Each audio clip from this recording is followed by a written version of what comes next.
선물 주는 산타의 주식 투자 시크릿, 저자 선물 주는 산타. 바쁘게 움직이는 투자자는 시장의 먹잇감이 된다.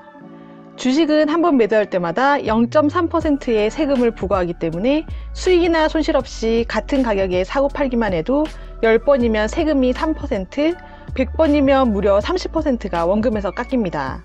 단기에 사고 팔기를 빈번하게 할 경우 당장은 돈을 버는 느낌을 받기도 합니다. 그래서 곧 부자가 될 것 같은 착각에 빠집니다. 한 달 월급이 300만 원인데 일주일 만에 단기 투자로 300만 원을 벌면 힘들이지 않고도 부자가 될 것 같은 느낌을 받는 것이지요. 아직까지 저는 트레이딩으로 100억 원을 번 사람을 직접 본 적이 없습니다. 그러나 비교적 장기적인 관점으로 가치 투자를 하는 사람 중에서는 100억 원의 자산가들을 종종 봤습니다. 언론에서도 가치 투자로 100억 원대를 부를 이룬 사람들의 경험담을 볼 수 있죠. 이처럼 투자로 부자가 되려면 트레이딩에 한계가 있음을 인지해야 합니다. 밸류에이션의 환상에서 벗어나기. 밸류에이션은 특정 자산이나 회사의 현재 가치를 평가하는 프로세스를 의미합니다. 흔히 전문가들은 주식 투자를 할 때 반드시 밸류에이션을 알고 투자하라고 조언합니다. 그렇다면 과연 밸류에이션에는 모두가 인정할 만한 가치가 정확히 반영되어 있을까요? 밸류에이션에는 평가하는 사람의 주관이 개입되어 있다는 함정이 숨어 있습니다. 몇 년 전 한 대기업이 유명 내비게이션 비상장 업체를 인수했습니다. 기업의 인수 가격을 책정할 때는 인수자에 따라 적정 가격의 판단이 달라지는데 이 대기업은 어떤 방식을 사용했을까요? 언론이 보도한 자료에 따르면 이 기업은 당시 내비게이션 업체가 보유하고 있던 가입자 수를 인수 가격의 중요한 잣대로 삼았다고 합니다. 물론 기술력도 보았겠지만 실질적으로 인수 가격을 정하는 데는 가입자 수가 크게 작용했다는 거지요. 이때 흔히 기업을 평가하는 데 쓰이는 자산가치 등 다른 지표는 중요하지 않았거나 별다른 의미가 없었을 것입니다. 내 평가가 아닌 시장의 평가가 중요하다. 우리는 지금 학문을 연구하는 것이 아닙니다. 그러므로 밸류에이션을 정확히 측정하면 저평가 여부를 완벽하게 알아낼 수 있다는 환상을 버려야 합니다.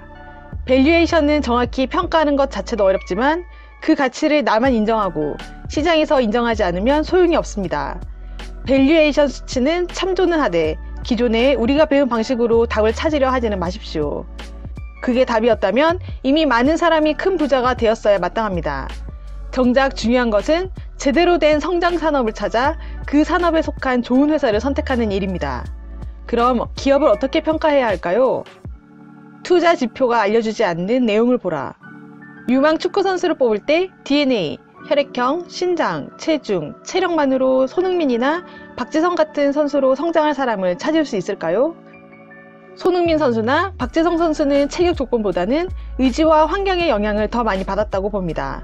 실제로 세계에서 그들보다 체격 조건이 좋은 선수가 차고 넘칩니다. 몇 개의 투자 지표만 보고 좋은 회사를 찾으려고 하는 것은 몇 가지 신체 조건만 보고 미래의 월드스타를 판별하려 하는 것이나 다를 게 없습니다. 회사의 사업 내용이 좋아도 업황이 나쁘면 살아남기 힘듭니다. PER, PBR, ROE 등 우리가 주로 사용하는 상대 가치평가 지표에는 업황이 나오지 않습니다.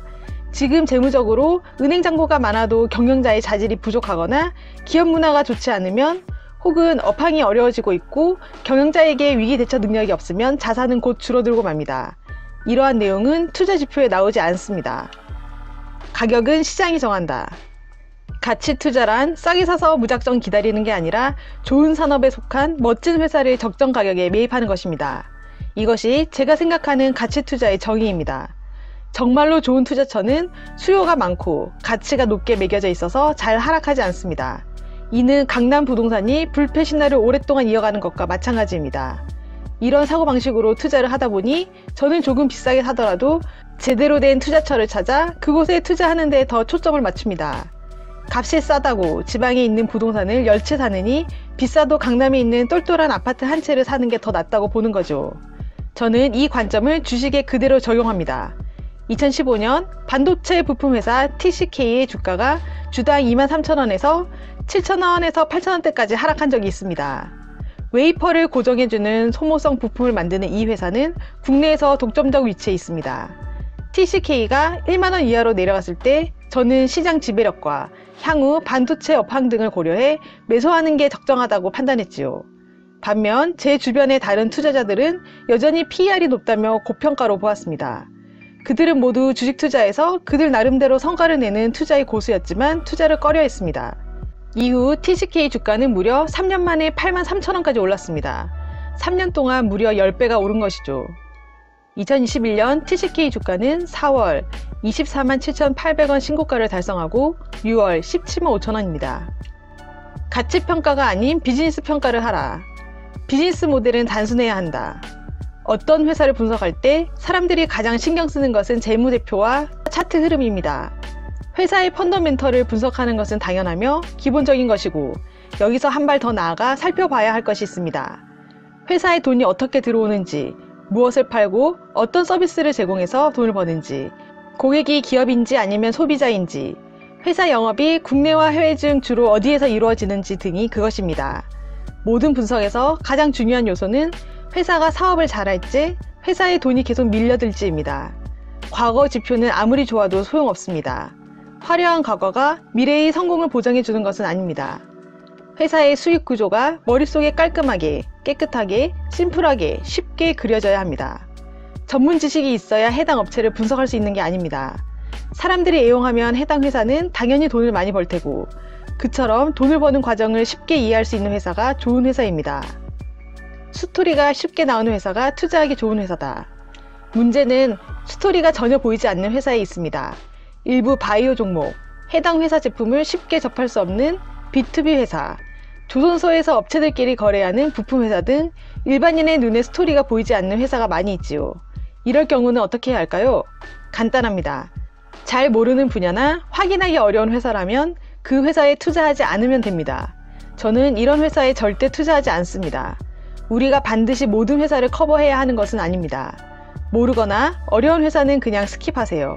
스트라이크 존에 들어오는 회사에만 투자해도 괜찮습니다. 스트라이크 존에서도 내가 가장 좋아하는 쪽으로 들어오는 회사에만 투자하면 됩니다. 물론 투자하지 않은 회사 중에서도 많이 상승하는 회사가 나올지도 모릅니다.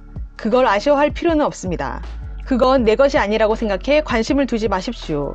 다시 한번 강조하지만 많은 사람들이 주식 투자로 손실을 보는 것은 원금을 보존하려는 투자를 하지 않고 대박을 노리는 혹은 큰 돈을 벌려는 마음이 앞서기 때문입니다. 원금을 지키려는 노력을 기울이지 않으면 주식으로 부자가 되기 어렵습니다. 실제로 저는 성장 스토리가 쉽게 나오는 회사에 투자했을 때 성과가 가장 좋았습니다. 복잡하게 생각하지 마십시오. 주식은 난해한 수학 문제처럼 어려운 문제를 풀어내는 일이 아닙니다. 크게 넓게 보되 스토리는 단순하게 그려야 합니다. 책 선물 주는 산타의 주식 투자 시크릿, 저자 선물 주는 산타.